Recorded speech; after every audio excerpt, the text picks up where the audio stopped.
The topic for this working lunch is deliberately a very general one.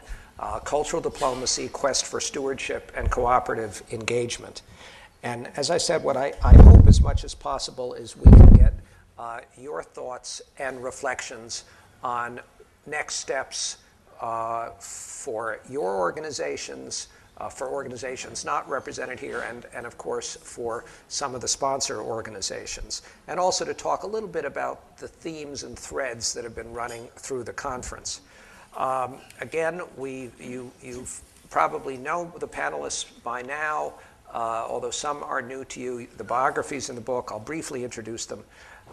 But I'm going to make an exception in one case in particular with Natalio Grueso, who is, of course, the Director General of the Centro, Niemeyer, and has not had an opportunity to talk with you all about this magnificent facility. As I've mentioned a number of times, an embarrassment when the Aspen Institute has been thanked. It's really his center that needs to be thanked for this remarkable gathering.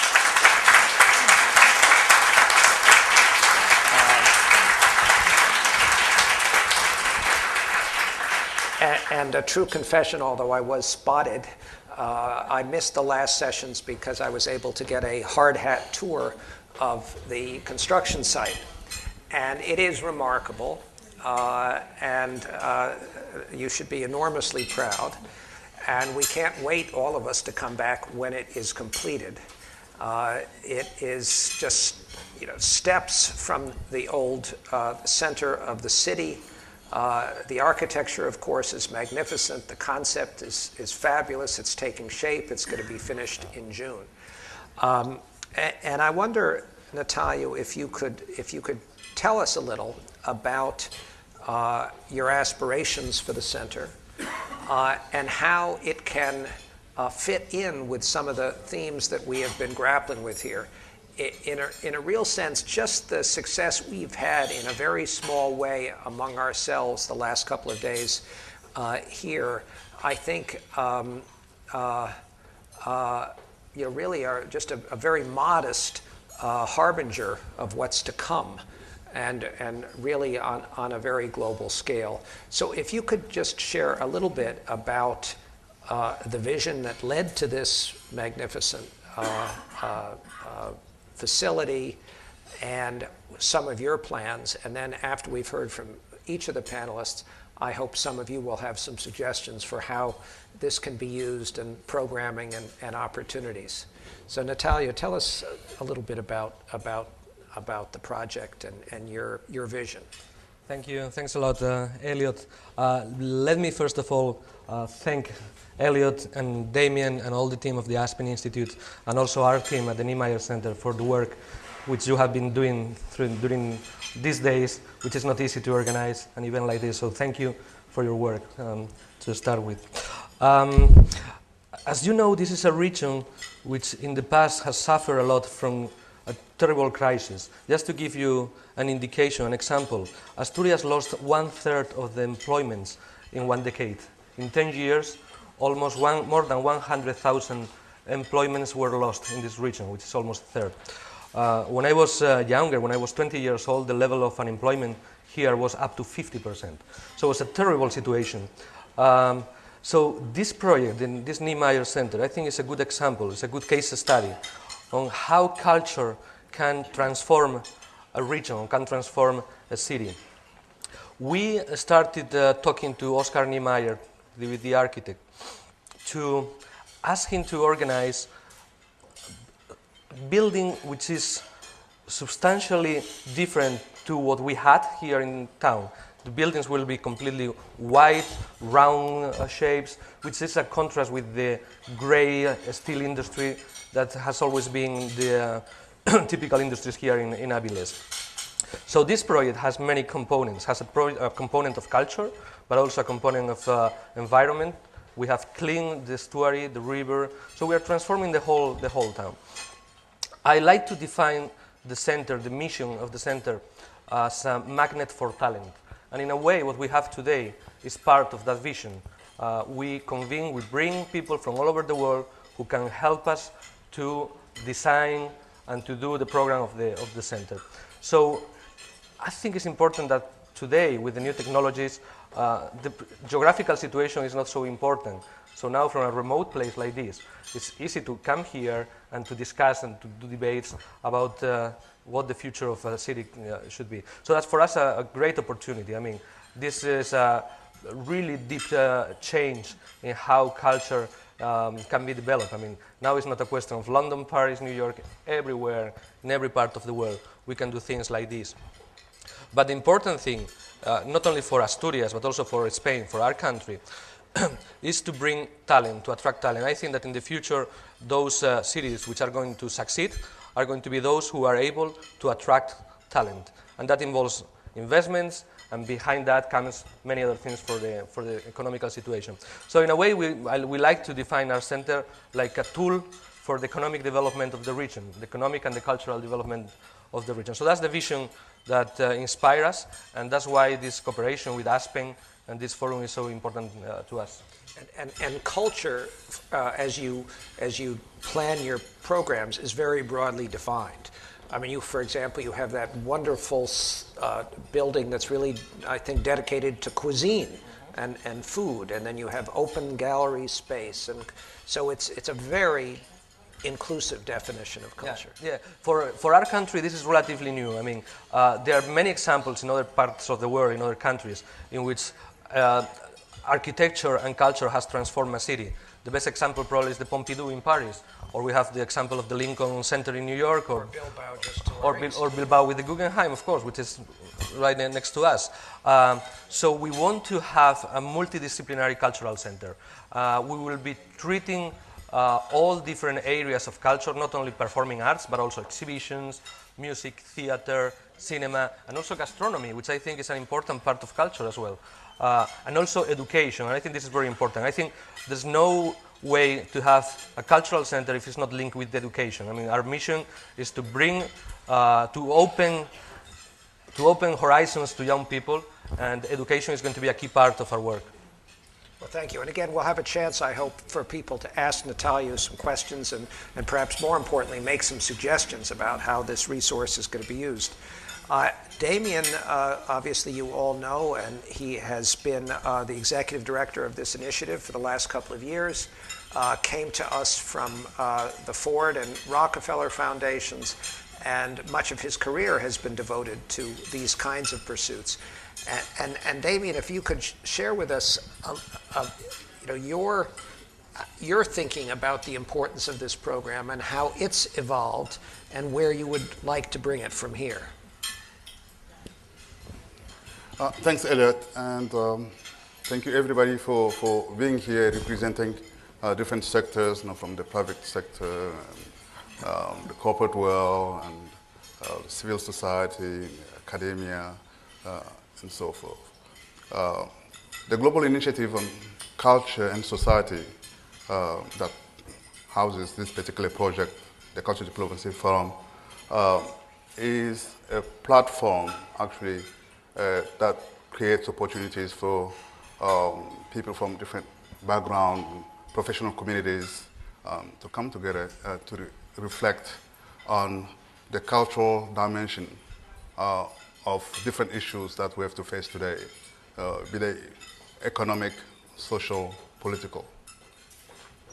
And what we've observed in the past, as Elliot has talked about my experience with in philanthropy with both Ford and Rockefeller Foundation, where actually my job was to help strengthen cultural institutions around the world, and also to get donors to work together, how they can, as a group, actually try to make a cumulative impact with their work.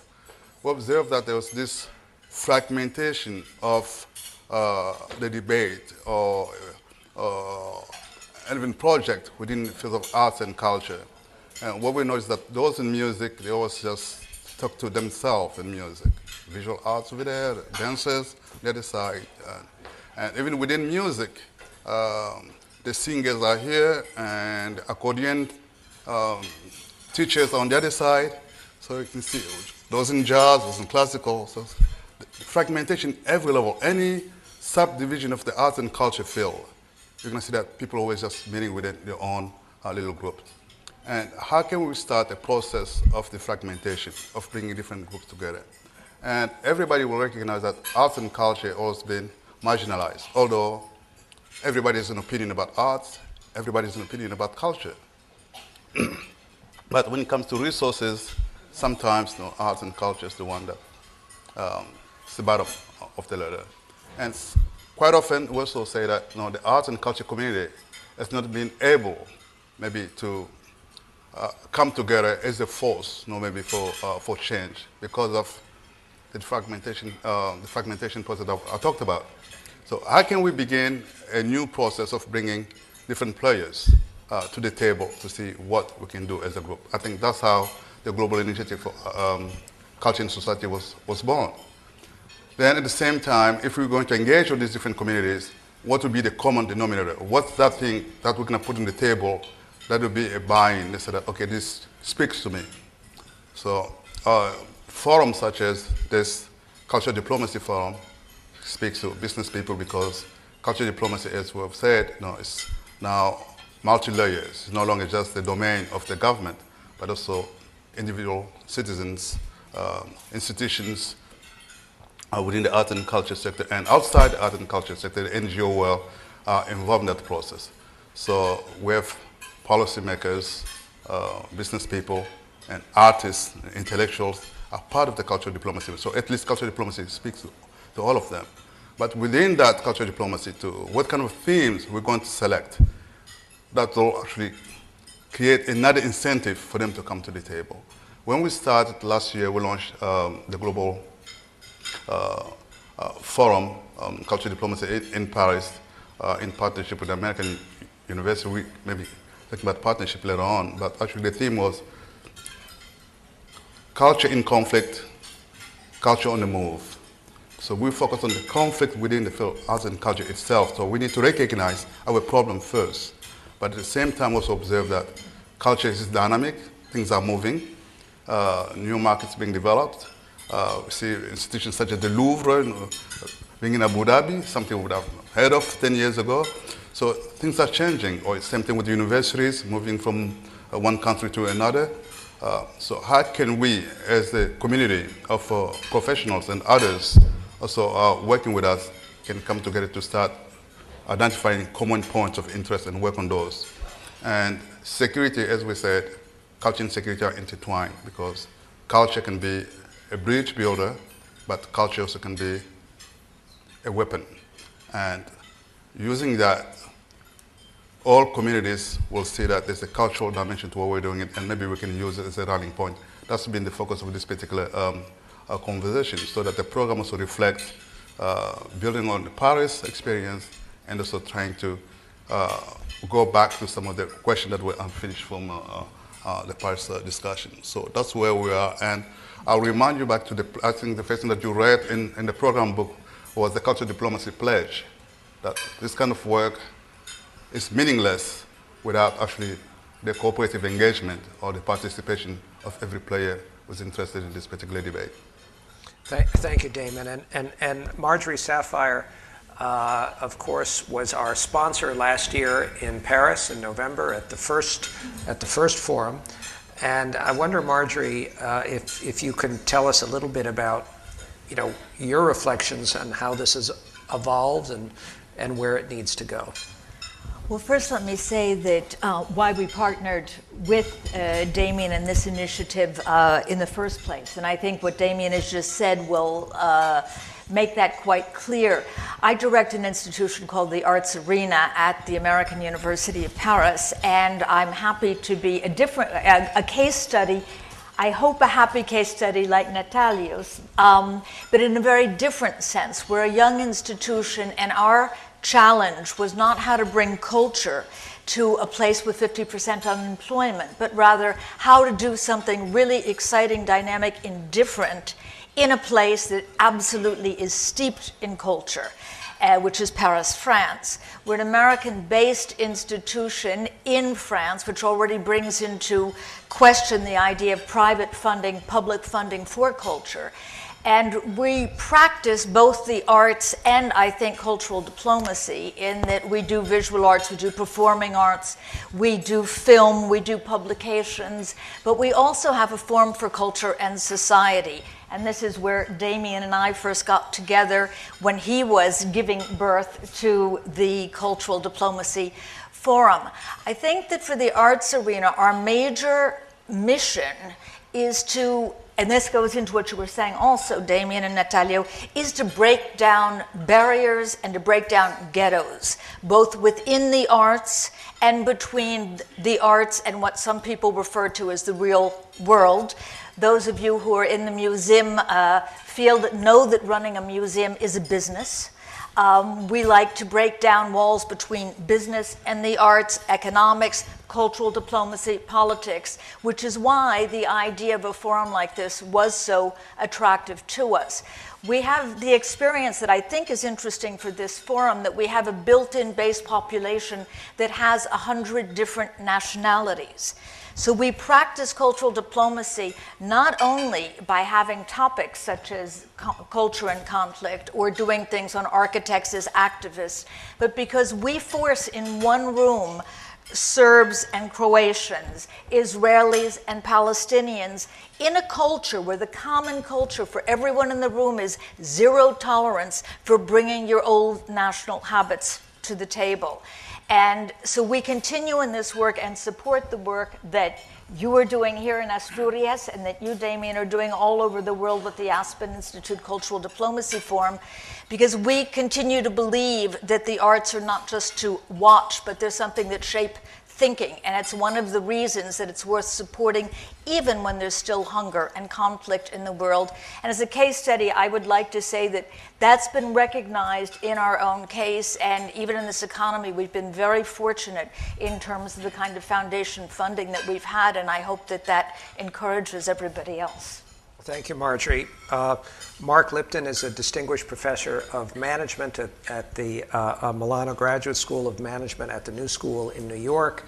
And Mark, given your expertise in leadership and strategy and all the consulting kind of work that you have done, I wonder if you could tell us a little bit about, sort of wearing your consultant's hat, perhaps, or your strategist hat, about some of the threads that you have seen over the last couple of days, areas of consensus and maybe preliminary sense of where we collectively, individually need to be going. Sure, thank you.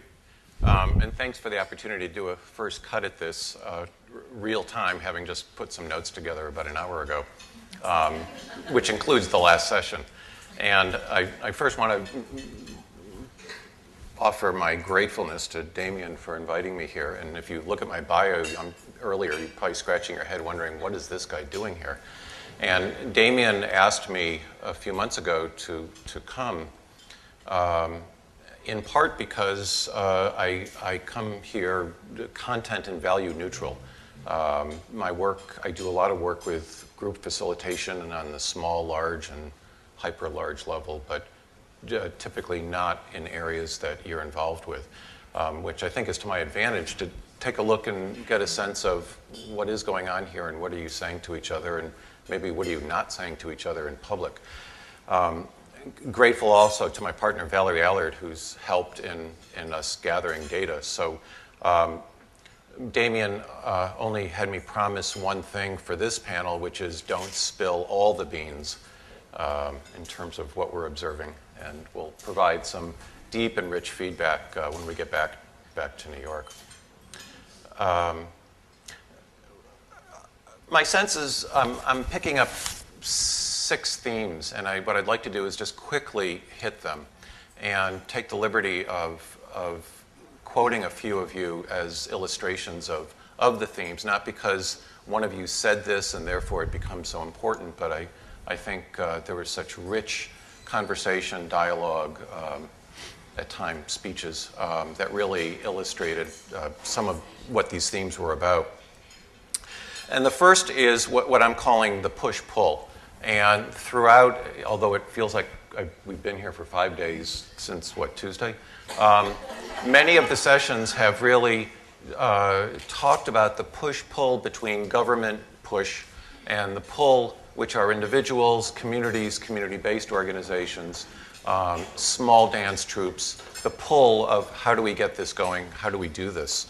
And I thought the pre-forum sessions were really extraordinary in setting the context for this entire forum more broadly, because my recollection kept going back to those two pre-forum sessions, and the one that dealt with dance, Jonathan, the one that Jonathan moderated. This push-pull was so evident. In just a couple comments I can hit on. If you were there, you'll recall. Regina mentioned it's not government that doesn't work in supporting arts, it's what's being sold by government rather than what's desired by the people.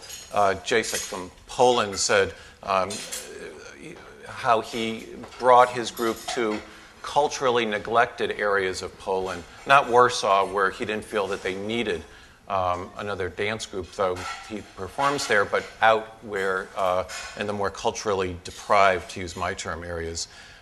Joseph from Malaysia mentioning about the government-run dance companies, the push performing, as long as they perform only the message that the government wishes to convey rather than his company, which is the pull. And Willie from China talking about, I love this, for him it was okay in terms of what the government's boundaries were, no full nudity and don't really slam the government in the performances that you're doing, which seemed like he could live with. And a day later, Kazami mentioned, and I quote you if you're still here, grassroots efforts humanize the other efforts.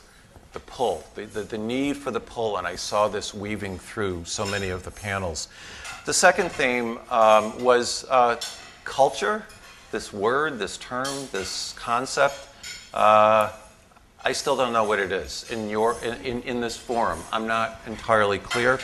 And because that's a lot of what I was hearing in the questions on some of the panels. Is it the arts? And I believe it was the last panel that Regina you got up and said, well, it's the arts, but is it visual arts? Is it only, what about dance? So there's not yet a coming together around culture, let alone arts, in terms of definitional terms moving forward. Sharon from the British Council, it was helpful to me when your context of culture as arts, science, as education, certainly a broader way of looking at it, though not necessarily embraced by everybody. So this notion of cultural diplomacy, if I'm left wondering what exactly is that, my guess is a few of you maybe as well. Claudia Arent, who was a presenter at the human trafficking panel, quite emphatically noted, culture is being treated too simplistically. It leaves out the broader context. So through many, many other comments, what I'm picking up is the need to get your arms around, or use another metaphor, to pin down the boundaries of what is culture as you move forward with this initiative. Closely related to culture, the notion of values, and that was coming up a lot as well. Somebody mentioned it's not about who is promoting, but what values are being promoted. And certainly that's embedded in culture. If we look at societal culture, it's clearly driven and defined by the values that undergird it. But also related to values, there was certainly a number of comments across sessions, not every session. Is this a North versus a South group and a set of panels and discussions? Meaning, where is Africa in all of this? Where is Southeast, East-West? Where is Asia, and how represented are they? And even around this morning and this afternoon, in terms of how we're talking about Africa, whether it was the scenes coming out of Neil Baer's panel or the human trafficking conversation. And yet, I think it was Michelle, that there is another Africa. There is another Africa that we're not talking about here. More than one person used the term, "Are we preaching to the choir?" You can take that for what it's worth. A third theme, and we're almost done here, is what I call the pervasive need for linking information. Giving voice and visibility to disenfranchised groups, to empower, to build community culture. How do we do that? I mean, there's such a crying need for these linking operations. Called the Cultural Diplomacy Resources Forum that you moderated, Frank. And I think you had said, we have to work in partnership, but how do we work in partnership? And it was, I think, more than a rhetorical question. And today, not today, but Joni, you know, your mega project, it really is about linking information. And Pamela, what I was hearing today as well, is about linking resources. And that is such a pervasive theme that's cutting across this forum this week. The pervasive need for linking information. A fourth theme is what I'm calling the management of the movement, the management of this movement. And the question is, how can you effectively promote this thing called culture and diplomacy just by saying, well, it's the right thing to do. You know, it's right. We need to do that. And my guess is almost all of you know, if you're involved in any social movements, policy initiatives, saying it's the right thing to do doesn't make it happen, doesn't get buy-in, doesn't sell it. Sharon, you mentioned earlier, you always have to show the benefit of cultural relations. I heard the term cultural catalyzing, I think from you, which was best practices. So increasingly, starting even with the preliminary panels, I was hearing this management speak, which I wasn't expecting to. And I avoid it myself because I'm sort of, people listen to it from me, and I don't like using those terms. But we don't have any other terms for it. So best practices. And the notion of best practices kept increasing in frequency. And Peter McFerrin, I don't know if you're still here, Peter, but I was really quite drawn in by the compelling, if you will, business proposition of what Peter's doing with his project. And just to mention a few things, if I may quote him, the need to set up, and I quote, a cultural environment assessment instrument.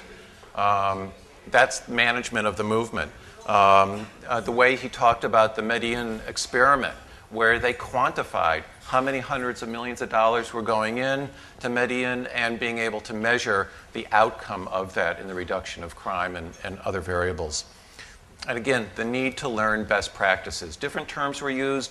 What many of you were talking about was best practices, and it goes back to the third theme of linking resources. How can we learn about these best practices? Michelle, I think if I recall your comment back to Regina, when Regina came up a couple hours ago and said, hey, is art just visual art? What about dance? And your comment was, you got to figure out how to bottle it so that you can, and I'm paraphrasing, not the bottling, but you've got to figure out how to bottle it so people will want to buy it, to pay money for it, to provide the resources to make that happen. The fifth theme that I sensed, and Damien, you really emphasized it just a moment ago quite clearly, the need for what I call cross-sectoral integration. Cynthia, when you were moderating the panel with Yosu and Manolo the other night, that's a lot of what that was about. I mean, it was a very clear, how do we understand where the private sector is? How do we get them involved in some of the problems? And if they are the problem, how do we deal with them? How do we work this through, rather than just simply keeping them out of the circle? And though Manolo, as I understand it, is not with the record industry anymore, which is maybe why he talks so freely, it was fascinating, though. And are there ways to recruit people like that and people within the industry to bring about some of these changes? And Michelle, even in the last session, it was familiar language for me to hear about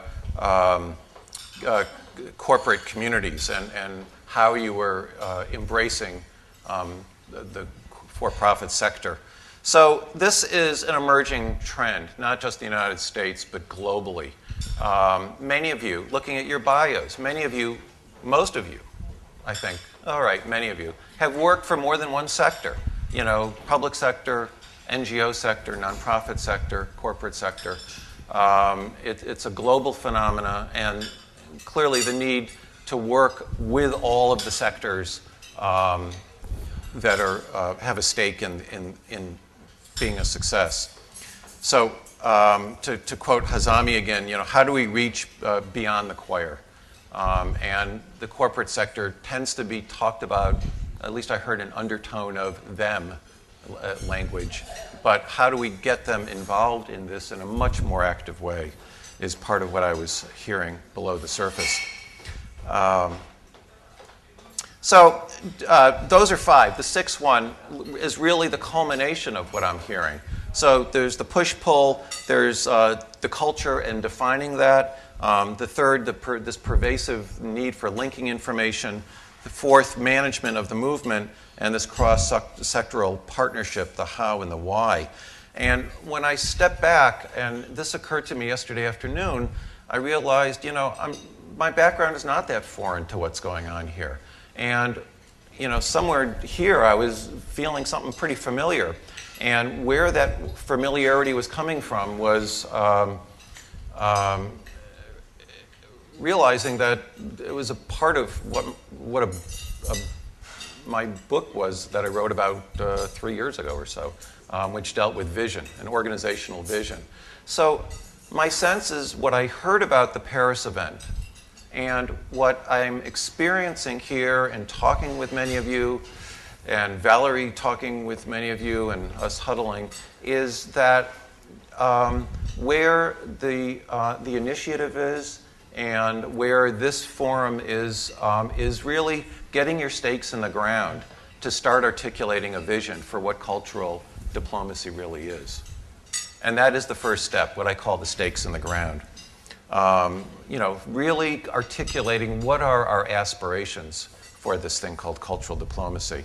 And I'm not going to get into a whole shtick on vision, but, Neil Baer, conveyed part of that very well, which is it's about stories. And what is the story that ultimately all of you and the people who aren't represented here, what is the story that can be told that's the vision of what cultural diplomacy really can become? Mayor Fetterman, good to see you down there. John, I think that whole panel was compelling, not just on storytelling, but what I clearly heard from John with what's going on in Bradford is a story about vision, and a clear story about vision. And it was very impressive. And I got caught up with John because I hopefully can hook him up with somebody. As I was involved with a community-based organization that many of you may be familiar with, Mass MoCA, which took over an enormous facility in northwestern Massachusetts, a very poor town, 10 times the size of Braddock. Sorry, Braddock. Maybe a slightly higher income, but very similar. I was really struck by that. So,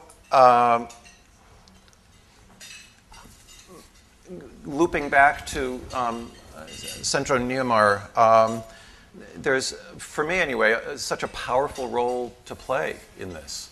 And what I see and hear as the Aspen Institute and this initiative in particular doing is coming closer to that vision hopefully perhaps to hand off part of that to you, as your vision does sound fairly clear. So it's a process. Thank you very much, Mark, for that recapitulation of lots of things that have been flowing through our heads. And finally, Patricia Walker, who is the president and founder of the Center for Art and Spirituality in International Development. I have her last not given the spirituality emphasis and to give us a benediction of some kind, but rather one of the things we're talking about is this quest for stewardship. And that's something that I know you feel very passionately about and have some thoughts about stewardship. And I wonder if you could share those with us, and then we'll turn things over to our audience. Okay, thank you. And thank you again to everyone, to Mr. Pwono for the invitation, and to the Center, and to the Aspen Institute. I'm very happy to be here. I just want to briefly share a little bit about the work that I'm doing with the Center, and then talk about this whole issue of stewardship. The Center for Art and Spirituality and International Development, basically one of the goals is to expand the very definition of development to include the personal growth and transformation of the development practitioner, the individuals, the staff members of agencies of the USAID, World Bank, UNDP that are getting on the planes, going to countries and working on various programs and projects and initiatives, and to extract these very compelling stories of growth and the connection between who you are and what you do, and use art as a vehicle to communicate those stories, not only to them, back to themselves, but to the rest of the world. Another goal is to also create a forum within the United States. I'm from Chicago, to have a debate and dialogue about our relationship with others in other countries, and art becomes the vehicle through which people can enter the conversation about this debate and what is foreign assistance all about. Another goal is to have agencies, is to encourage agencies to actually use art and culture as part of their active process. So for example, I've done a lot of program and project designs, whether it's agricultural credit or microenterprise.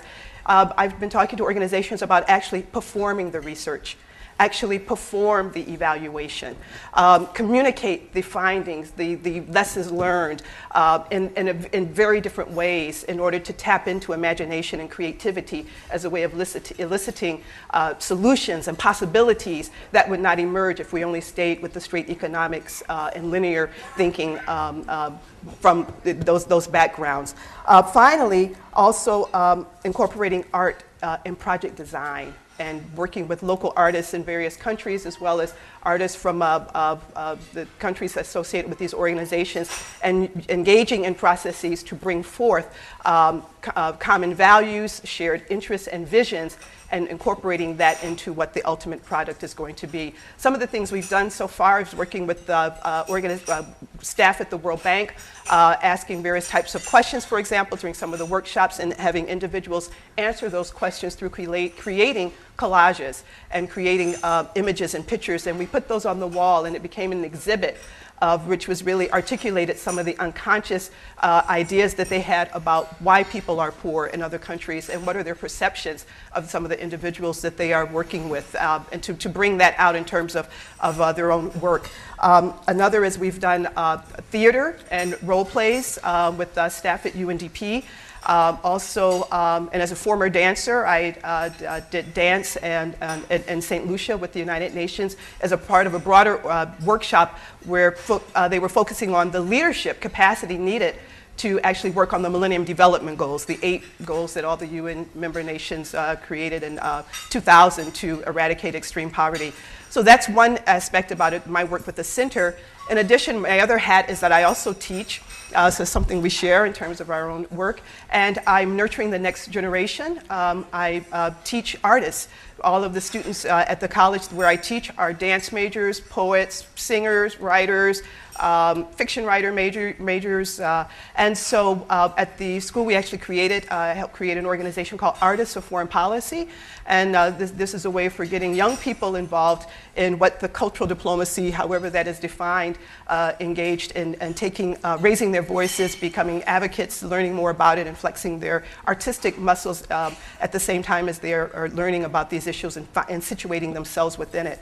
And when it comes to stewardship, part of the question I was thinking about was, As a steward of cultural diplomacy, how might I protect or preserve the benefit, power, value, and legacy of cultural diplomacy? And I think there's overlap with some of the things that you mentioned, which I think is really great. The first thing that I was thinking about in answer to this question is, well, what is it? What is cultural diplomacy and what is it not? Does it include everything? Is it cultural diplomacy because it has an international component in some shape, form, or fashion? So really getting a grip on the definition of it, its range and scope, its expanse and its limitations. Identifying the benefits or the value created or the impact or the results. There are many words that can be used of cultural diplomacy, whether it's at the level of arts organizations or government, private sector, individuals, and who experiences these benefits. Everyone actually doesn't get the same thing. Everyone doesn't experience the same reality in the same way. And so dissecting that, and how do those benefits or impacts reverberate out into the larger society? And through what channels? Through individuals, through institutions, through communities, through policymakers, but to really try to understand that more clearly. How do these findings become disseminated? And again, through what channels? Telling the same story in many different ways. And in addition to best practices, also what doesn't work? When have things not been always so positive? What have been some of the, whether you call them mistakes or less than stellar experiences, but what can be learned from those situations as well? Because sometimes, even if the outcome may not be what was originally envisioned, something may have happened in the process that was extremely valuable to articulate and to identify. Creating space for reflection and dialogue. I think that's really important because, again, sometimes it's possible for one person to experience something and say, I'm so moved, I feel great empathy now that I'm more aware of this situation. Another may say, I'm going to actually take action. Someone may say, this is what I thought this group or these individuals or in that country, they were always about drugs or about violence, and actually stereotypes may end up being more reinforced than actually destroyed. And they're all sitting in the same room, maybe next to each other, experiencing the same piece. So the role of reflection and dialogue. Also, examining our assumptions. What might we be assuming about, and this ties into definitions of cultural diplomacy, about culture, and what might be the assumptions we're making about art and artists. And is everyone the same? Is it anything and everything and everyone? So what are examining those assumptions and testing them? How connected should cultural diplomacy be to policy?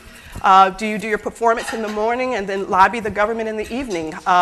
Does it have to be, or should there be this link, or should it not be? And it's just a question that I'm raising, but how closely connected should that be? Looking at different models in relationship to time. Short-term initiatives versus long-term, where artists are actually connected or working on very long-term 2 or 3 year type of projects versus workshops or festivals or short-term type of initiatives.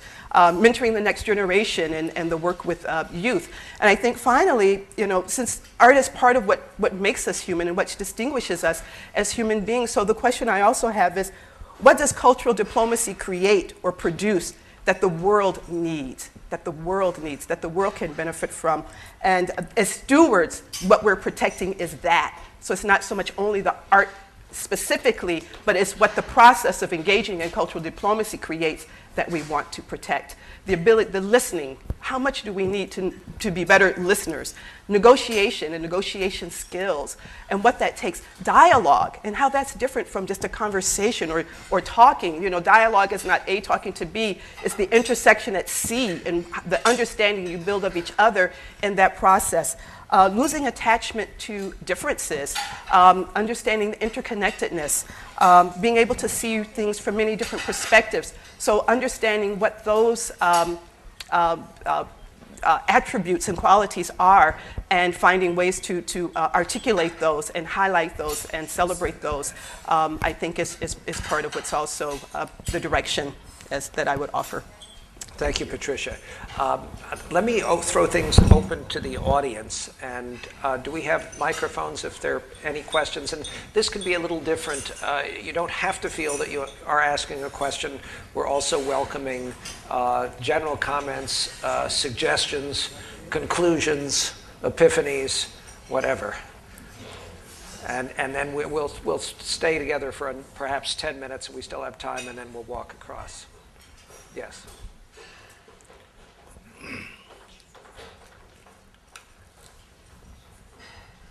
Thank you, Regina Miranda. I wrote because the beginning of this meeting inspired very much. We are back into the same space where we started, and we started with dance, and today Gerson started with dance again. He said, I will try to choreograph this meeting in the best possible way. And you hooked me up. And I was so pleased to see the word used in the sense of bringing together, giving an embodied rhythmic and spatial configuration to ideas that otherwise, as my friend Damien said, could be dispersed or fragmented. And that is choreographic competency that you can see on stage in the art of dance, but that you can see in management, as Mark did so well, and as we can see, here in the ways that we get together and make bridges that we saw over this, that looks, I agree, that looks like 5 days and not 3. I think that this meeting has been an inspiration for me. I felt good. I felt free to come in and challenge things as I did this morning. And I wish we could have more days. But I have a suggestion. It's to increase the number of artists who, as the ones who are here, who have been here these days, can contribute to the overall discussion. In other words, to embrace even more the voices and vision of artists when we're talking about culture, arts, and culture. Thank you. Thank you very much, both for the expanded metaphor about choreography and about the suggestion to have more artists. One of the things that we always grapple with when we do conferences or gatherings of one kind about arts is to what degree do we have performance and to what degree do we have discussions. And it's a very interesting balance and tension. We don't want to become an arts festival, but we want it to be sort of an ideas festival about art, which I think can actually be amplified by, interruptions with actual performances. So it's a great idea. Elliot, can I just Please, Margery. tack on to that? One of the things that I think has been an evolution from the first cultural forum that we had in Paris to this one is that someone in Paris made the same comment that you did. We need more artists. And in fact, there are far more artists present at this forum than there were in Paris. So I think that that's a positive evolution in terms of the initiative. And I also want to say that I think another one of the really positive evolutions is going precisely from a big city that's already a cultural capital to a city that's becoming a cultural capital. And I hope that the Cultural Diplomacy Forum will continue that kind of, as they say in French, alternance, because I think that it's good to get us out of the city. And I think it's a very, very positive evolution between forum number 1 and forum number 2. Yeah, if I just may, as again, using moderator's license, first of all, that's very much the spirit of the Aspen Institute in the American context, going to Aspen and going away from places like New York and Los Angeles and Chicago.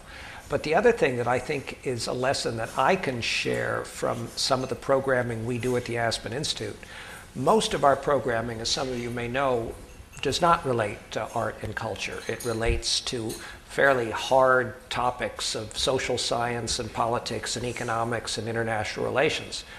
But it's very interesting that our most recent and important arts initiative, sort of the macro initiative that Dana Joya is now running, the Harman Eisner Program in the Arts, the idea and the inspiration there was not just to introduce more art topics at the Institute, but to actually populate everything else we do with artists and artist sensibilities. For example, Damien Wetzel, who is here, of course, was one of our first Harman Eisner artists in residence. And his mission was not to come and dance for us, even though that brought us much delight, and we hope he will continue to do that for many, many years to come, but actually to sit in and participate in sessions that one might not expect artists to be present at, that, to also to break down those silos. So the notion that it's actually important, if you've got an elite gathering of people talking about, the war in Afghanistan, or problems of urban education, or saving rates of the poor, or Arctic climate, to have someone at that table who is not an expert in that field, but a painter, a poet, a dancer, a musician, in fact, strongly improves the nature of the dialogue. So I think that's just important to remember too, that when we do these kinds of things, that it's not just creating yet another opportunity for artists to get together, and as Mark put it, sort of preaching to the choir, but to actually interject the perspectives and idioms of artists into all the other things that we do. Yes, over here in the second row, second table. Thank you. This has been a fascinating experience for all of us. I know I speak for all of us when I say that. I'm particularly intrigued by the fact that we have so many different kinds of individuals here, but I'm wondering, is it possible to also facilitate cross-cultural dialogue within this group? Because we are, again, working with many different sectors. There are different languages, different bodies of knowledge that come into play. And I thought it might be useful or helpful to facilitate dialogue. I would love to talk to somebody like Mr. Frank Holstall, but I don't even know how to begin to initiate a conversation with him. Well, ask him to Right there. He's got his back to me. That's his, no, but seriously, no, I know it's easy, but the point is about cultural literacy and cultural competency within our circles. I'm hoping there's a way that might happen. I'm hoping that there might be a way to have, say, more human rights people involved in these dialogues, because there are issues of cultural rights that need to be raised and talked about, and some of the nitty-gritty, ugly or more painful things of cultural diplomacy need to be articulated. And I know a great effort was made to have other, more African speakers here, and there was a need for sponsorship that way. I hope it's important, I'm hoping that we will in the future have greater North-South dialogue within the group, and certainly I'm committed to facilitating that process in whatever way that I can. So well, thank you very much. And one way to do that would be to bring this conference to the South in some years as well. Yes, the gentleman right behind. Well, thanks to Damien for convening an incredible group of people.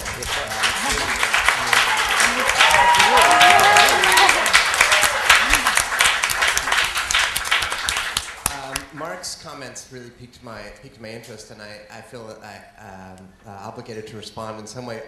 Cultural diplomacy is not a new field. In fact, it's one of the oldest fields around, and I think that we actually have here present some key experts who could actually inform some of the comments that you made. There's an excellent book that I would recommend called The Last Resort of Kings, which actually describes the history of cultural diplomacy. Yesterday, someone made a comment that cultural diplomacy is something that you can't actually measure the efficacy of. Actually, in this room here, we have present Sharon Memes, who 5 years ago produced the leading report under the advisement of Lord Carter, which was actually an effort to measure the efficacy of cultural diplomacy. And I highly recommend anyone in this room who's interested in how you measure the successes of cultural diplomacy and cultural relations and public diplomacy, even to refer to her report. Also, I might suggest that that in this kinds of evaluation discussion, we invite more people from the cultural studies fields to attend. Peg Magder, who chaired NYU's Media and Cultural Studies Department, is an excellent resource in terms of providing perspective on the study of cultural diplomacy and cultural relations and cultural outreach. And I found as I was listening to Mark's comments, I thought, what would Ted say about this? Or what would Sharon say about this? And so I think we have some fabulous resources for almost, I would almost beg for a second conversation that was responding to that. Because the management, there has been a significant management analysis of cultural diplomacy and public diplomacy as a field. And I think you've presented some provocative points that would merit further discussion from people who've actually been in the process of evaluating and studying these kinds of things. What's that? 5 years ago, I founded a think tank at the University of Southern California called the Centro on Public Diplomacy. So part of what I did was attempt to sort of gather all the resources of people who were studying this. But I felt like it was really a part of the cultural studies family, and certainly listening to Ted's words yesterday, I was informed greatly on sort of the depth of the work of those departments. But thanks for those fabulous comments, and thanks to Damien for making, and the Aspen Institute for bringing us all here. Okay, thank you. And in the interest of time, again, if you could... especially. And if you could bring the mic, there are two questions in the middle table, and then if Sharon has a question in the front. Thank you all for this wonderful dialogue. I just want to kind of follow up to what you were saying and tie it all in. I don't think that necessarily that it's the idea that this has not been a defined field. I think we're all coming to cultural diplomacy from a different angle. And as someone who has their foot in both worlds, as I do work in the diplomatic community and management as a consultant, I also work in the artsy world, if I can use that word. And I think it's the limited access to knowledge. We all wonder, where do we go for this information? And this has been brought up on numerous occasions. And just in having spoken to some people, we all have a different understanding of what is culture. Is it an art? Is it a dance? Is it the art of speaking? Because politicians sometimes see themselves also as artists in their own right. You know, how do you articulate a message, and who do you articulate it to? So I think that's kind of the theme that I got from what you were saying versus, you know, this has to be bottled up, but kind of how do we have a starting point? And that's something that I did mention earlier in conversation with people, was we need to kind of have a platform in which we can come to something with something, a starting point from which we can kind of branch out and dialogue, because that will give us a point of reference to where we can go back and forth and reference something and see kind of how we each can contribute in our own ways to this thing and to developing this thing. Because a lot of these initiatives turn out to be very scattered in the sense that we all kind of walk away going, what was the takeaway? You know, what did I accomplish? What is the sustainability of these types of networks and resources? And we're all going to meet, you know, back up, probably have 2 cups of coffee, and then, you know, forget about each other. Hopefully that won't happen. But what is something that we can create that will give us a platform to launch sustainable work? And how can we create access to knowledge that can be shared? Thank you. Being a super practical individual, having been an arts administrator for so long, it's almost part of my DNA to try to ground things in reality and how do you move on to the next stage. And so I wanted to give you a suggestion that the progress and evolution that you have witnessed from Paris to Avilés perhaps can now afford you the opportunity to, in the interval between now and the next one, pull together some thoughts about tools and applications that can be prepared and experimented with at the next session. Because it's really by grounding this experience and that you're going to take cultural diplomacy to the next level. And I think that there are plenty of ideas circulating about potential tools to facilitate this kind of cross-cultural diplomacy. So that's my suggestion. Thank you. I think Sharon next, and then at most 2 more, because we have a wonderful closing plenary, and I don't want to cut into its time anymore. At this table, and then we're going to take no more than 2 after that. This gentleman over here, and I think there was Kathy over here. Thank you very much. I'm sorry, because initially I thought I won't comment, because actually I have about half an hour of comments for what you said, Mark, which was interesting, but I will re-say what Josh said. There's an awful lot out there. We've done, I think a lot of people have done, including Josh, some really good work on that. In fact, I think one of the most interesting publications recently was the one that we sort of co-commissioned from Nick Cull for Black Watch, for theatre, for cultural diplomacy, which I highly recommend. I think it was a really useful and interesting book. But if I can sort of make comments, I think as well, just generally on the conference, which I think was a real step forward from Paris. I think having more artists here is an important thing, but I would have liked a very practical suggestion, because I think it is important to be quite practical, is that actually we needed an artist on every single panel, including the hard and soft power.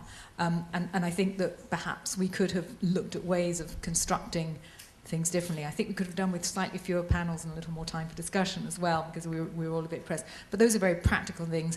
But I think there needs to be an artist in every element, however unartistic it looks, in a sense. Every artist in every society has its artists who have commented and are capable in every element, every crisis, because that's when artists, I think, come to the fore. So that, to me, has been one of having them there, not just separating them out, but integrated, and that to me seems an important part. But I think in terms of definitions of cultural diplomacy, of course everybody comes with a different definition of culture, but cultural diplomacy, I think there are definitions, and I personally think it's broader than the arts, because artists themselves are broader than the arts. They are doing education, they're doing politics, they're doing sport, they're doing the environment, they're doing human rights. And so you can't just, unless we're going to talk about visual arts or fine arts or something in a narrowest sense, and even then, I think it's got to be a much broader definition, which touches every aspect of society. Okay. Thank you. Yes, please. And then we'll finish with Kathy. I'm here from Colombia, and I've heard many great things about Medellin, one of our cities that has used culture to change itself. And I just wanted to suggest to the Aspen Institute and the future organizers of this project that we have our country open to you if you want to celebrate the next meeting there. Following up into the South-South, North-South cooperation, we will be happy to help you out and work with you on this. Right. Thank you very much. What seems like a popular suggestion. And Kathy Barbash, and oh wait, was there one? Okay, quickly, please, because we have a wonderful concluding panel. So. Sorry, just as a person who's coming from a human rights perspective, first of all, I think it was, I felt very welcome to be here. It's a very different conference than any I've ever attended. And I would like to see actually a little bit more human rights.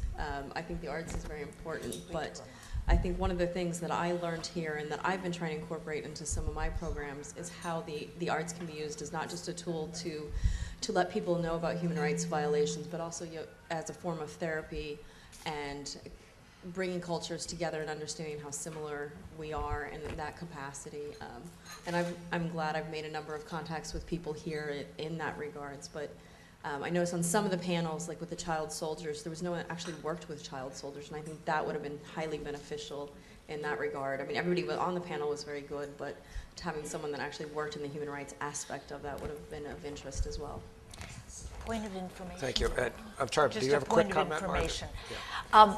This is just a point of information. You may or may not agree with it, but if my recollection holds true, there's a definition that's offered of cultural diplomacy and of what this forum uses as a definition of culture in the program. Is that correct? So you might not agree with it, but it's a starting point for all of us. Okay, and Kathy? Yes, just to follow what Louise was saying and grounding this in reality, I think we can't wait until we start planning for next time. I think we're waiting for our marching orders now. What is going to come out of this meeting? We're waiting to be productive with what we have learned here. Can we know each other? Can we reconvene online? There is work to be done, and we're ready to do it. And then the last thing is that one thing we need to remember also is that sometimes this cultural diplomacy, despite itself, in countries like China where there is not yet free expression, sometimes the cultural diplomacy comes from unexpected places like Willie Tsao's independent troop, this is not at all an agent of the country, of the state. Thank you. Thank you. And on that point, I mean, clearly, you know, we love to have convenings like this, but if it's just lots of wonderful ideas and lots of thought, you know, that's fine. But what we're really interested in is thought leading to action. And I think it's incumbent on us, and shame on us, if Damien and Dana and his colleagues can't find ways to harness you collectively, selectively, in subsets, to continue to engage in really productive work. With that, I thank you all for this session. We will be moving back to the Teatro. And please, I'd really like to start in 10 minutes, if at all possible. And after that, remember that you should check your flight arrangements, and we'll see you at cocktails as well.